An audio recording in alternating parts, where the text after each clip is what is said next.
It was the kind of summer that people in small towns still talk about years later. Northern Arkansas, 2007 hot, heavy air, the kind that sticks to your skin and turns every sound into something distant.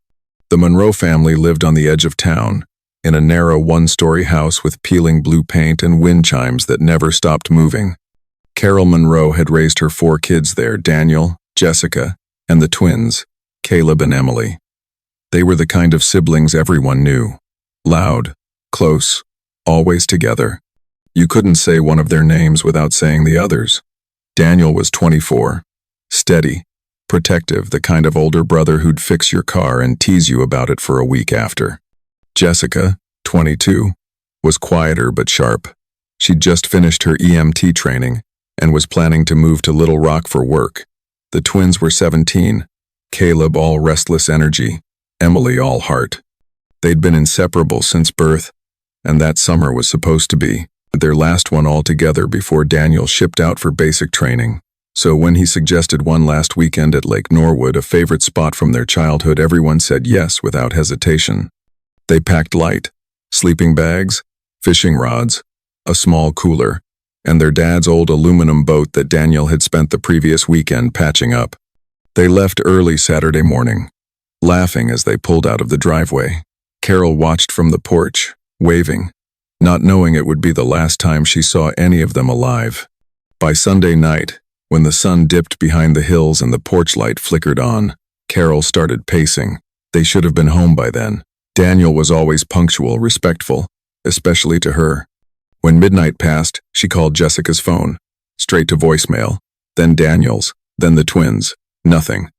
By 2 a.m., she drove the 40 minutes to Lake Norwood herself, headlights cutting through fog.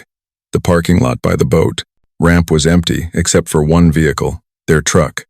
The doors were locked, the keys sitting neatly on the driver's seat.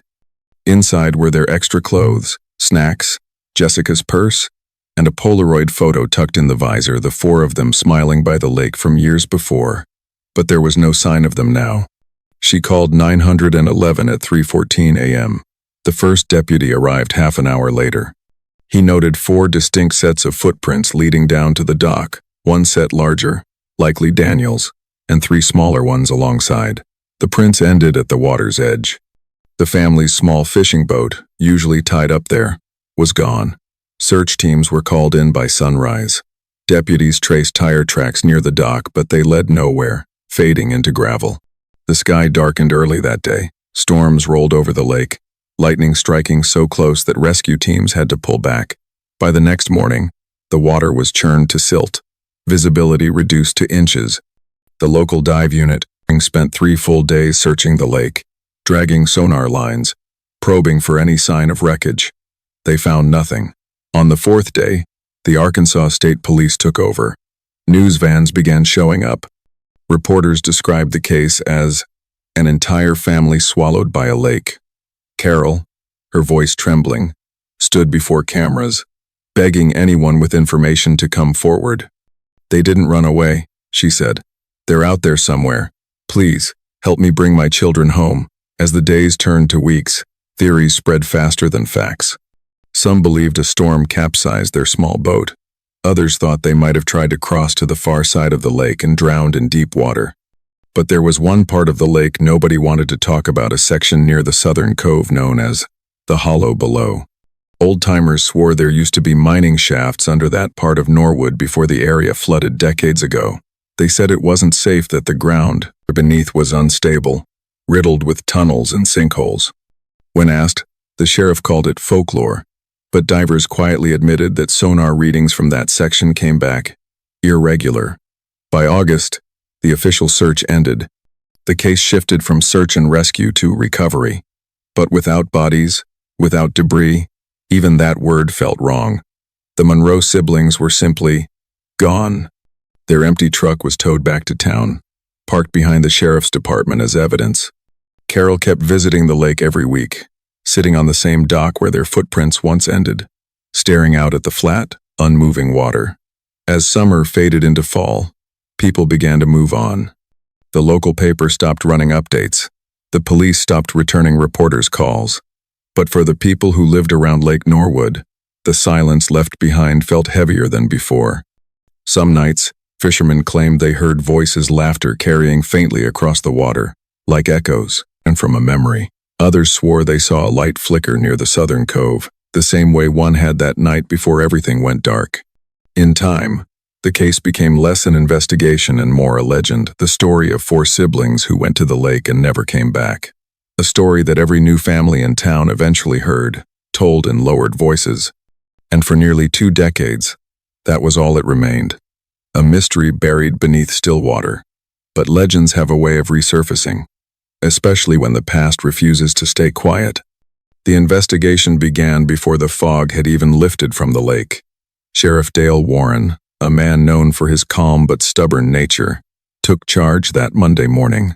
He'd been with the department for nearly 20 years and had handled drownings before, hunting accidents, missing hikers, but never something like this. 4 people gone without a trace, no wreck, no struggle, no sign of anything wrong. It was as if the Monroe siblings had simply stepped off the face of the earth. The first dive team arrived from Little Rock that same afternoon. They started with the basics: grid searches, sonar sweeps, and shoreline combs. The water near the boat ramp was shallow and murky, filled with reeds and debris. But within hours, they extended their search farther out into the lake. Visibility was less than 3 feet in most areas. Divers described it as swimming through black coffee. Still, they worked for days, following faint sonar returns that always led nowhere. On the second day, cadaver dogs were brought in to scent the shoreline. The dogs alerted twice near the southern cove, but when divers checked the coordinates, there was nothing there but tangled fishing line and rocks. The sheriff ordered another sonar sweep, then another. Nothing.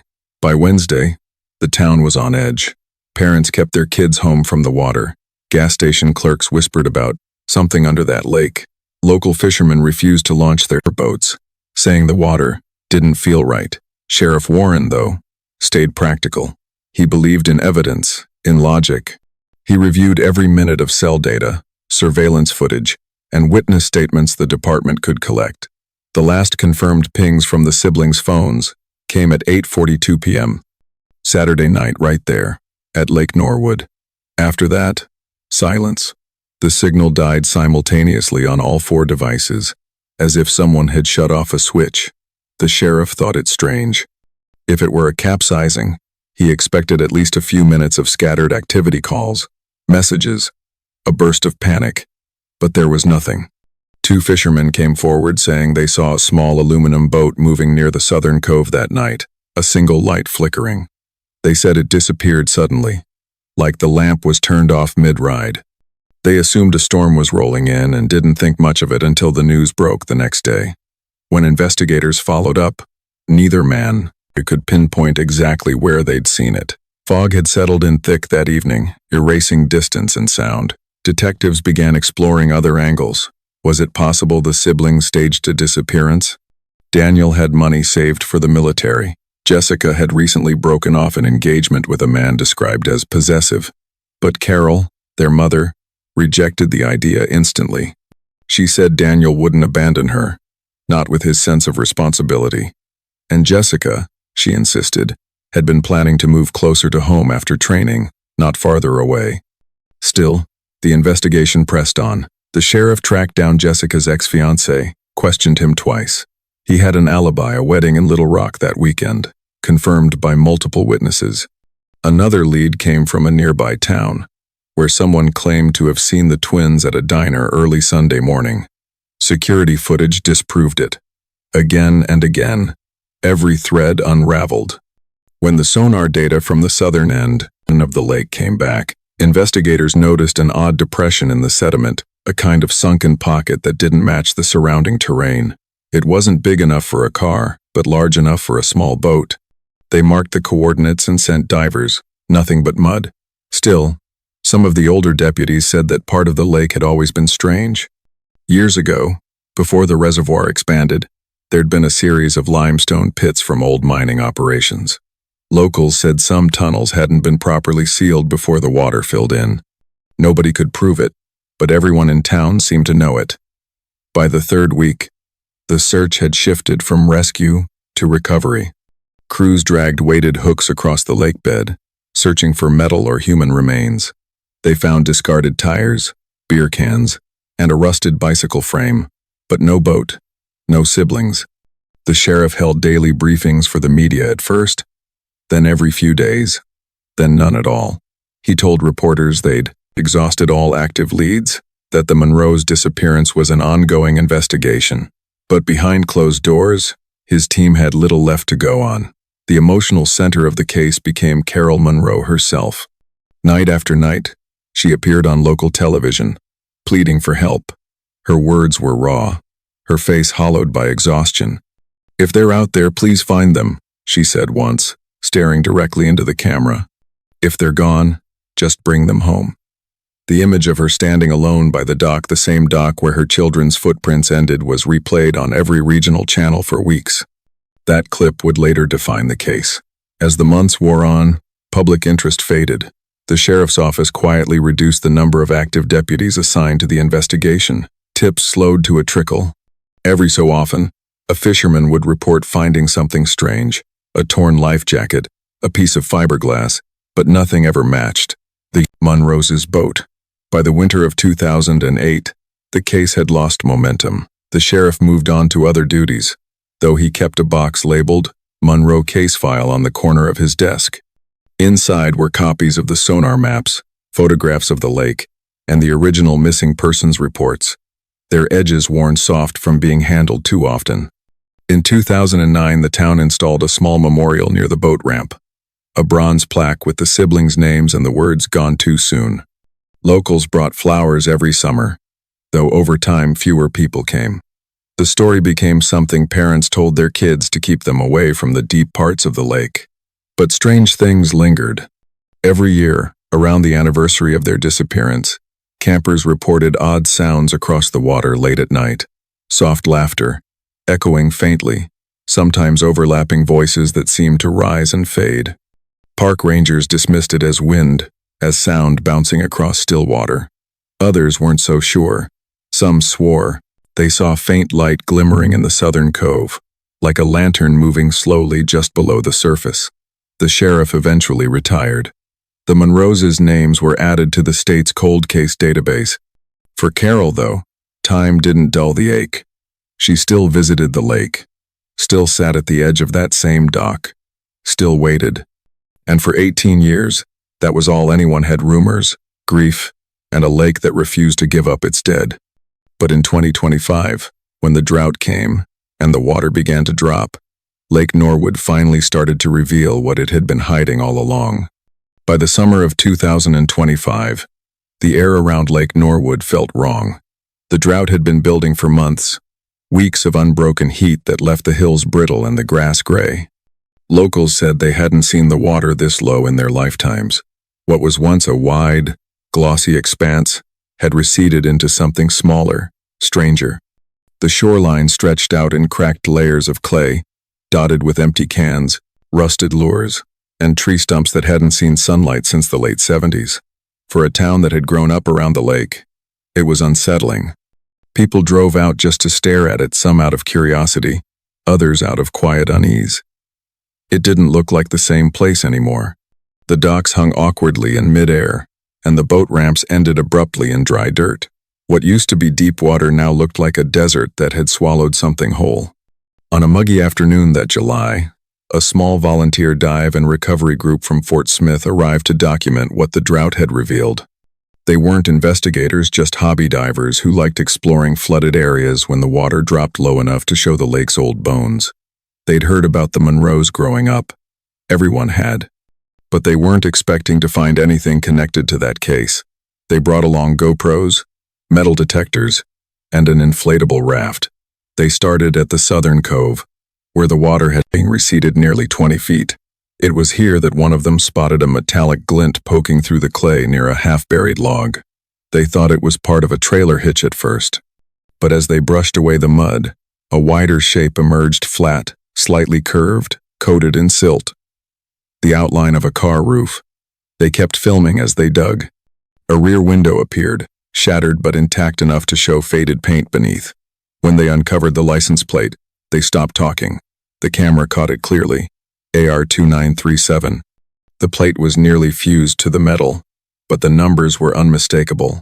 It was the same plate listed on the Monroe family's missing truck from 2007. Within hours, word spread through town. A crowd gathered by the barricades, staring at the lakebed as deputies and state police arrived. Sheriff's vehicles lined the dirt road, their lights flashing against the haze. By evening, the entire cove was sealed off. The following morning, a professional dive team from Little Rock arrived with forensic specialists. They worked in silence, careful, methodical. The truck's frame was badly corroded, its front end angled downward into the muck as though it had rolled backward off the ramp years ago. When divers pried open the driver's side door, mud and silt poured out like wet cement. Inside, they found a purse, a cell phone still sealed in a decayed waterproof case, and 2 wristwatches fused together by rust, both hands stopped, both frozen in time. Reporters swarmed the scene within hours. Some had covered the case nearly 2 decades earlier. For them, it was like seeing a ghost return. Sheriff's deputies refused to comment, but one of the volunteer divers had already uploaded the GoPro footage online before authorities could confiscate it. The clip, barely 2 minutes long, showed the divers scraping away mud, the plate number coming into focus, and one of them saying, "No way, that's the Monroes." Within a day, the video had millions of views. What no one knew yet was that there was more beneath that truck. When the water receded further that week, sonar picked up something metallic tangled under the rear axle, another vehicle frame. Smaller, bent inward like it had been crushed. Divers assumed it was debris, maybe a dock or old machinery from the mining days. But when they cleared the silt around it, the outline of a small aluminum boat came into view. At first, it didn't make sense. The Monroes' truck was found above it, meaning the boat had been there first. Divers wondered if the truck had somehow rolled backward onto it, but the depth didn't match the known drop-off near the ramp. The only way that configuration made sense was if both had gone in together deliberately. Investigators lowered cameras into the crevice below the truck and captured haunting images: a bent motor, fishing rods still strapped to the side, and what looked like frayed rope caught around the boat's midsection. One diver described it later as a graveyard under mud. The sheriff called in the Arkansas State Crime Lab to assist with recovery. Forensic teams extracted every object carefully. The personal items were cataloged immediately: Jessica's purse, Daniel's old military-style wristwatch, Caleb's baseball cap, half preserved beneath layers of silt. But it was the cell phone that drew the most attention. Despite being waterlogged and encased in clay, it still held a memory card. Analysts believed there was a chance, however slim, that data could be retrieved.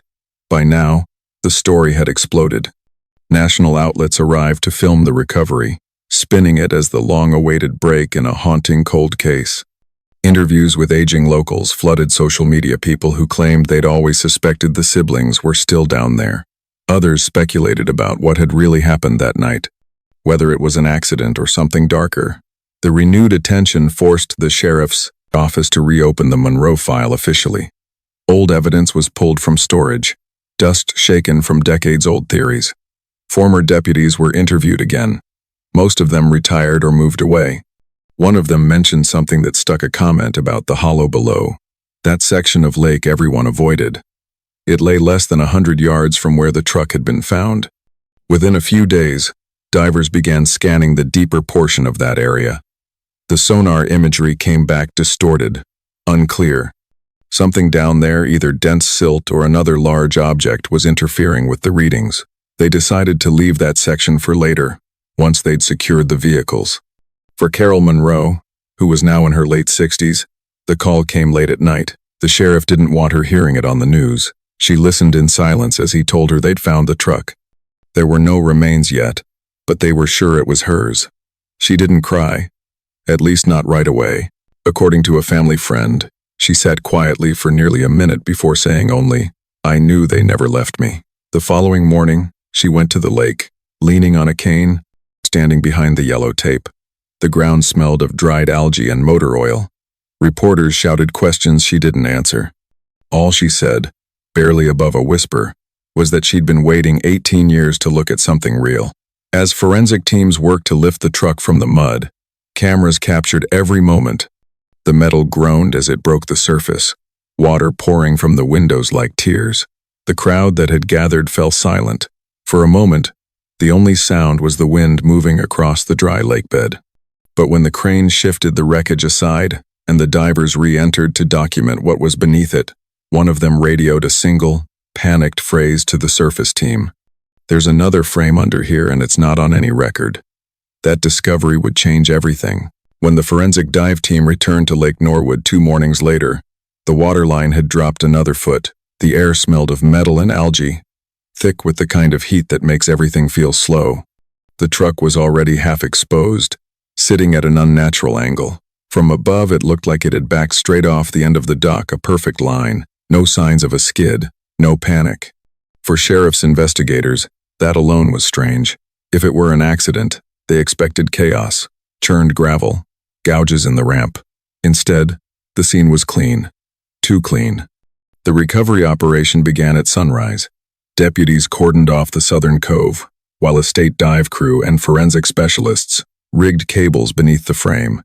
The first lift took nearly 6 hours. When they finally pulled the truck free, the lake released it reluctantly, thick mud clinging to the wheels as if refusing to let it go. Once it was on dry ground, investigators noticed something immediately. The gear shift was in reverse. That discovery changed the tone of everything.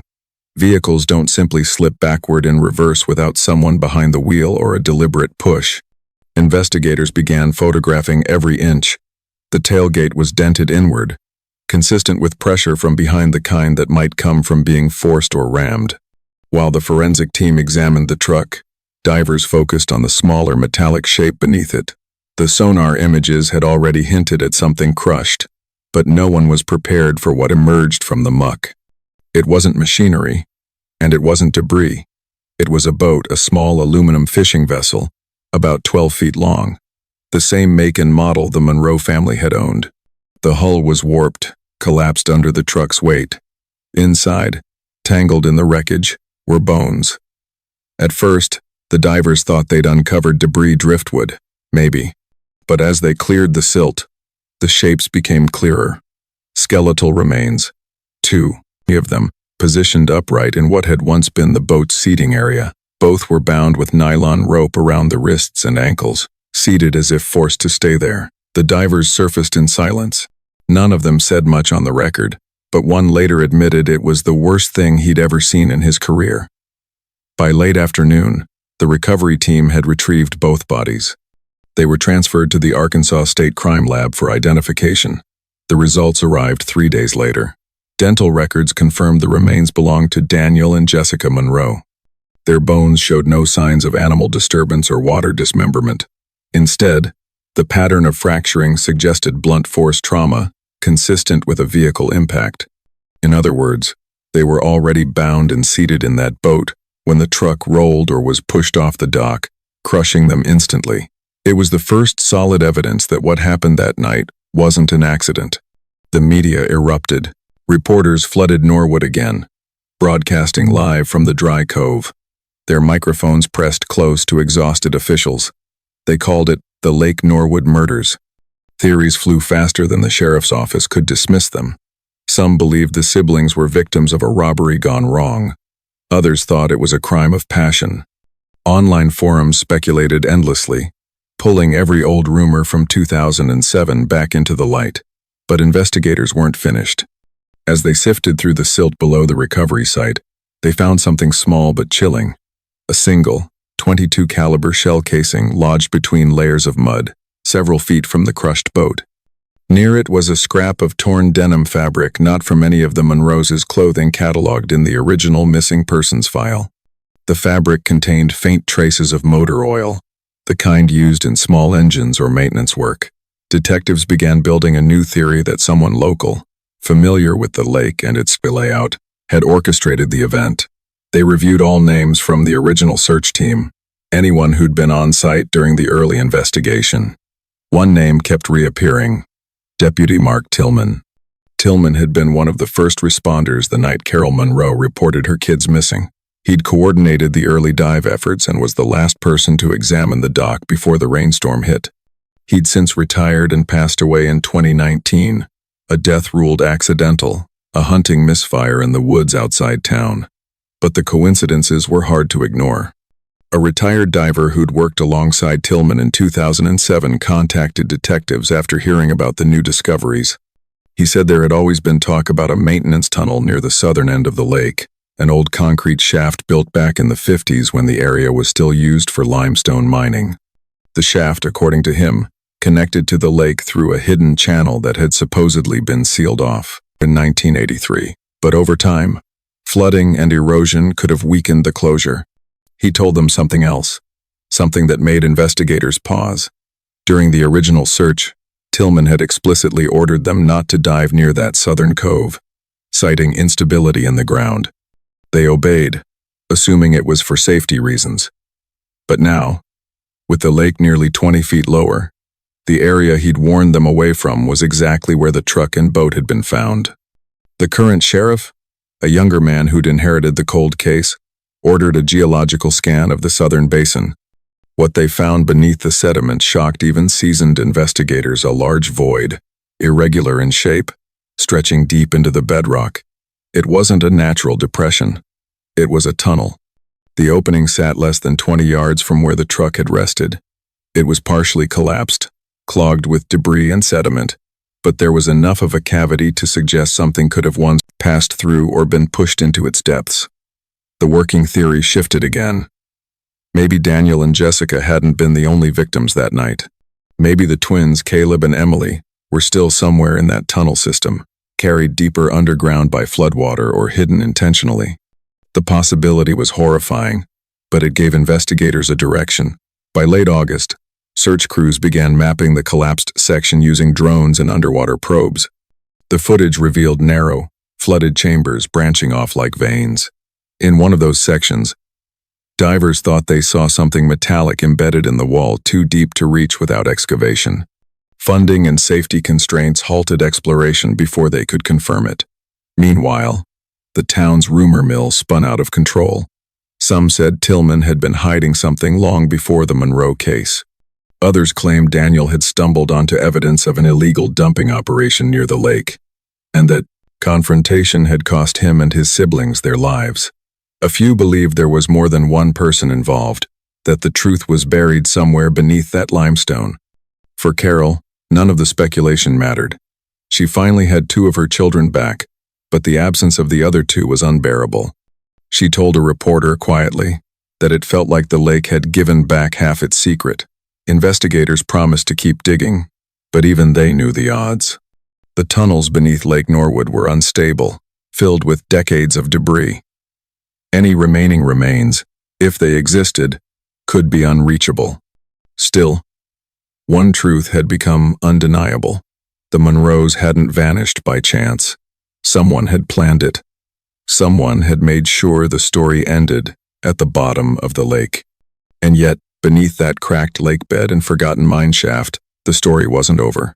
There were still 2 missing bodies, a gun casing without a gun, and a tunnel that led somewhere no one wanted to go. When state investigators officially reopened the Monroe case in late August of 2025, Lake Norwood had become more than just a crime scene. It was a wound, freshly reopened after nearly 2 decades. The once quiet town now felt divided between relief and dread. Every day, small crowds gathered near the barricades, watching as trucks hauled away debris and survey crews mapped the basin with scanners. For many, it was the first time in years they had seen the lake's true bottom, exposed and ugly. The Arkansas Bureau of Investigation brought in new technology that hadn't existed in 2007. High-resolution, ground-penetrating radar swept the southern cove, producing digital cross-sections of the lakebed. The results were both fascinating and horrifying. Beneath where the Monroe boat had been crushed lay a wide, irregular void nearly 30 feet across filled with loose sediment. It wasn't natural. It was the top of a collapsed shaft. Historical records showed that before the reservoir, it was expanded in the 1,960 seconds. A construction company named Norland Aggregate had used that area as a limestone quarry. When operations ceased, the tunnels were sealed and flooded, But there were gaps in the paperwork, missing inspection records, unexplained permits. Investigators discovered that one of those companies had been fined years later for illegal dumping into sealed shafts around the state. That alone might not have meant much, except that the particular shaft beneath Lake Norwood was one of their last documented sites. The discovery reframed everything. It meant the southern cove wasn't just deep, it was hollow. Anything that sank there might not stay there. Water currents could carry debris or even bodies into secondary chambers no one had seen in decades. The sheriff's office held a briefing, confirming the existence of the sinkhole and announcing that new exploratory dives were being scheduled. But what the public didn't know was that the case had already turned in a different direction, one driven by a new witness. A man named Clay Bowers came forward after watching coverage of the recovered truck. He was in his early 30s now, living in Texas. But back in 2007, he had been a 17-year-old maintenance helper at the Norwood gas station. He told investigators that 2 days before the Monroe siblings vanished, he'd seen Daniel Monroe arguing with someone, Deputy Mark Tillman. Bowers remembered it vividly. It was late afternoon, hot, quiet.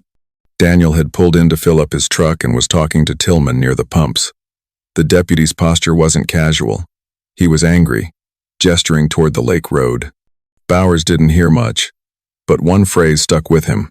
"You weren't supposed to see that," he said. Daniel looked tense, trying to de-escalate. The deputy eventually drove off, leaving Daniel standing there for several minutes, staring toward the highway. At the time, Bowers hadn't thought much of it. He was a teenager, and Tillman was known for his temper. But after the Monroes disappeared, he'd always wondered if that argument had something to do with it. He'd never told anyone because he was scared. Tillman was law enforcement, respected and connected. But now, with the deputy long dead and the lake giving up its secrets, Bowers felt he couldn't stay quiet anymore. Detectives dug into Tillman's past again. The first time around, his record had been clean commendations, years of service. But this time, forensic accountants found gaps in his timeline. Off-the-book overtime hours, unsanctioned patrols near the southern cove, and entries in evidence logs that didn't match any known case numbers. A few notes in his old field reports referenced maintenance inspections of restricted land near the lake, though no official orders for those inspections existed. Then came the second dive. With drought conditions worsening, the team returned to the lake to explore the newly exposed opening near the sinkhole. The passage was narrow and unstable, with fragments of rusted rebar and concrete jutting from the walls. Divers pushed as far as they safely could before the visibility dropped to zero. About 20 feet in, they hit a collapsed section, blocked by a mound of debris. They marked it for excavation. When the clearing operation began, workers unearthed a half-buried metal barrel lodged against the rock.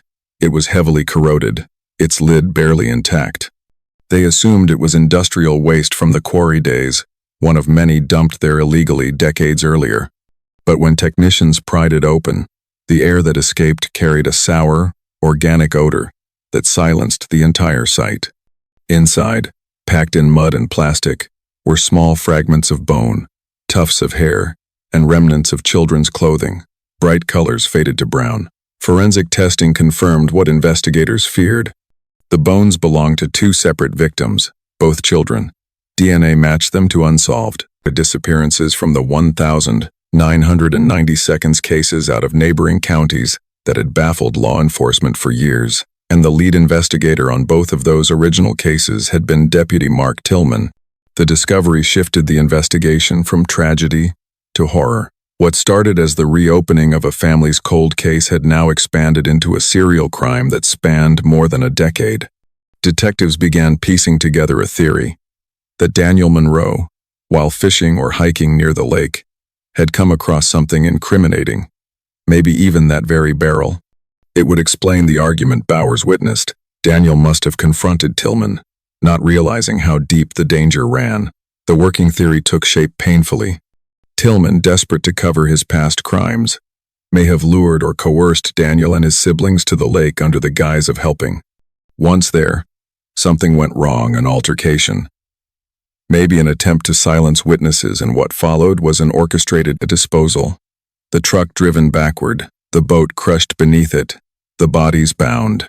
A crime staged to look like an accident, hidden in the deepest part of the lake where he thought no one would ever find them. Investigators could never confirm every detail. Tillman was dead, the tunnels mostly collapsed, and physical evidence degraded, but the pattern fit too well. Records from the old quarry showed that during the 1,990 seconds, the same company Tillman's brother-in-law worked for had access to those maintenance shafts. The dumping operations weren't just corporate negligence, they were cover. For weeks, forensic teams continued combing the lake, pulling up smaller artifacts, a broken flashlight, half-melted shoe soles, sections of old piping that might have been part of makeshift seals. Everything suggested the place had been used and reused as a hiding ground. Meanwhile, the townspeople's grief turned to disbelief. The idea that one of their own deputies might have been responsible for multiple disappearances shattered the illusion of safety that small towns depend on. Locals remembered how Tillman had always volunteered for search operations, how he'd comforted families, how he'd been the one to tell Carol Monroe her children were probably lost to the water. Now that sentence sounded like confession disguised as reassurance. For Carol, the revelation was almost too much. She'd spent 18 years picturing her children lost to nature storms, water, time. Learning that they may have been murdered by the man assigned to find them reopened wounds she'd long since learned to live around. She didn't speak publicly again after the announcement. A family friend said she felt robbed twice, first by the water, then by the truth. As the investigation expanded, more questions surfaced. Why had no one connected Tillman's earlier cases sooner? Why had the department ignored irregularities in his reports? And what else might still be buried beneath Lake Norwood? By September, the drought had reached its peak. The once blue lake had shrunk to a muddy scar, surrounded by reporters and law enforcement vehicles. At night, under floodlights, the cove looked like a crater. Workers descended into the shaft again, searching for anything left behind. One evening, a diver surfaced holding a fragment of metal tagged with a serial number likely part of construction equipment dumped illegally decades earlier. But the number matched the same company cited in those missing inspection records from the 90s. For investigators, it was confirmation. This place had always been more than a lake. It was a disposal site, for waste and for secrets. The official theory became clear. Daniel Monroe had stumbled onto proof of those hidden crimes. Tillman had confronted him, realized exposure would unravel everything, and acted swiftly to erase every witness. What no one accounted for was time and drought. 18 years later, the water receded, and with it came truth that should have stayed buried. But as investigators wrapped their reports, there was still one question left unanswered. The twins, Caleb and Emily, were still missing. No remains, no trace, nothing. And as the excavation continued into the lower shaft, divers found something else, an opening deeper than anyone expected, sloping down into total darkness. It was there that the final piece of the story would surface. By October of 2025, the drought had nearly emptied Lake Norwood. What little water remained was stagnant and dark, trapped in deep hollows where sunlight no longer reached. The cove where the Monroe truck had been found now looked like an excavation pit, barren, fenced off, guarded day and night. Forensic teams worked through the mud, still cataloging fragments from the lakebed. But one discovery, more than any other, confirmed what investigators had quietly suspected all along. DNA analysis from the corroded barrel recovered inside the limestone shaft came back conclusive. The remains inside tiny bone fragments and strands of hair preserved in sediment belonged to two children who had vanished from nearby counties in 1996 and 1998. Both cases had been cold for decades. Both had been investigated by Deputy Mark Tillman. What shocked investigators even more were the fingerprints. Despite years of corrosion, latent prints were successfully lifted from the inner rim of the barrel and from adhesive residue on the plastic sheeting that lined it. They matched Tillman exactly. His prints also turned up inside the recovered Monroe truck, on the interior of the driver's side door handle, something that couldn't be explained by his role in the original investigation. The evidence, when taken together, left no room for doubt. Tillman had been at the lake the night the Monroes vanished. He wasn't a bystander. He was part of it. Detectives reconstructed a probable timeline. On Thursday, 2 days before the siblings had disappeared, Daniel Monroe had discovered something along the lake's edge, possibly the exposed rim of a sealed barrel disturbed by erosion. He might have opened it or seen enough to realize it wasn't normal. When he confronted Tillman at the gas station, the deputy panicked. That weekend, Tillman lured Daniel and his siblings back to the lake, perhaps under the guise of showing him what he'd found. Something happened there, an argument, a struggle, and when it was over, 4 young lives were gone. Tillman stayed on the force another year, leading the very searches meant to find the siblings he had hidden. He died in what was ruled a hunting accident in 2008, shot once in the chest while cleaning his rifle. But with the evidence now unearthed, that death looked more like an escape than an accident. For Carol Monroe, the news hit like a second funeral. For 18 years, she had believed her children were victims of circumstance, a storm, a tragic accident, fate. Now, she had to accept that their deaths had been deliberate, engineered by a man who had stood in her living room and promised to bring them home. The truth gave her answers, but it also reopened a wound that never really closed.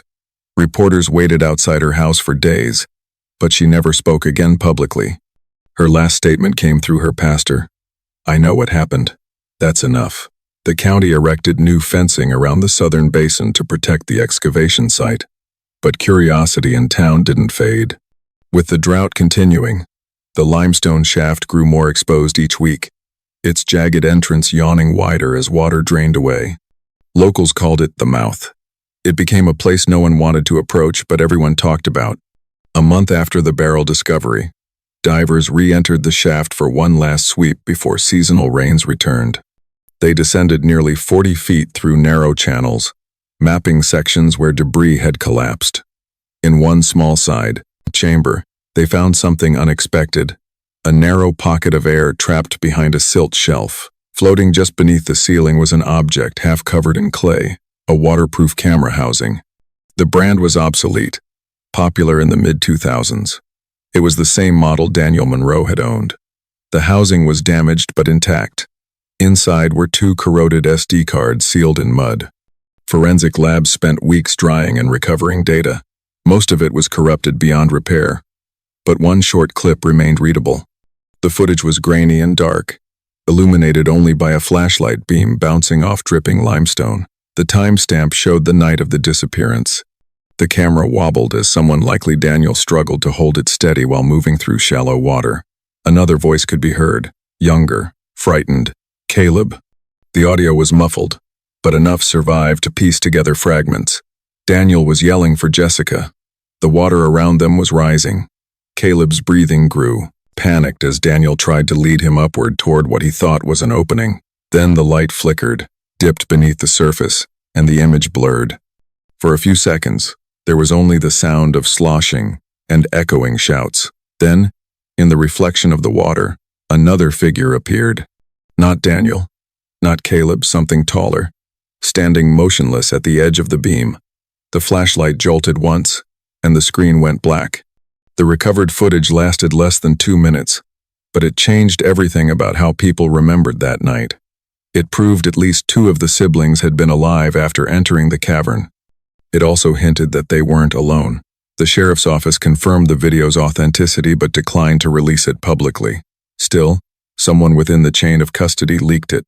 For a brief window of 48 hours, before it was scrubbed from social media, tens of thousands of people watched those haunting final moments. Viewers debated what the shadow and the reflection was, an illusion caused by light or something else. Theories multiplied overnight. Some said it was Tillman himself, watching from the passage behind them. Others said it looked wrong, like it was standing too still. By the time the footage disappeared from the internet, the damage was done. The Monroe case had become legend again, reborn as a national mystery with no clean ending. In November, the rains finally came. Over the course of a week, the water rose 15 feet, swallowing the excavation site. Workers pulled their equipment back as the lake refilled, the basin slowly reclaiming itself. By early December, Lake Norwood looked normal again, serene, blue, reflecting the hills around it. But everyone who lived there knew what was beneath. The state closed the southern cove permanently, citing unstable ground and contamination. The tunnels were resealed with concrete, though no one could say for certain whether they were fully filled. And while officials promised continued monitoring, the truth was simpler. They wanted the story buried again. For the Munros, closure came in fragments. 2 of their children were found and laid to rest beside their father. 2 remained missing, their names etched on the same stone. The family's home stood empty now, the porch overgrown with vines, wind chimes long silent. Carol moved away quietly the following spring. As for the town, the lake became a place people no longer visited after dark. Fishermen said their sonar sometimes glitched near the cove. Kayakers claimed to feel odd pressure shifts in the water, like unseen currents pulling from below. Most ignored it, chalking it up to nerves or old superstition. But every so often, when the wind died and the lake went still, someone would say they heard it, the faint echo of a voice calling across the water. Maybe Daniel's, maybe Caleb's, maybe something else entirely. 18 years after they vanished, the truth finally surfaced, but not all of it. And when the drought ended, the lake rose again, covering everything it had revealed. The water went still, the stories quieted, and Lake Norwood returned to what it had always been: beautiful, silent, and full of things that were never meant to be found.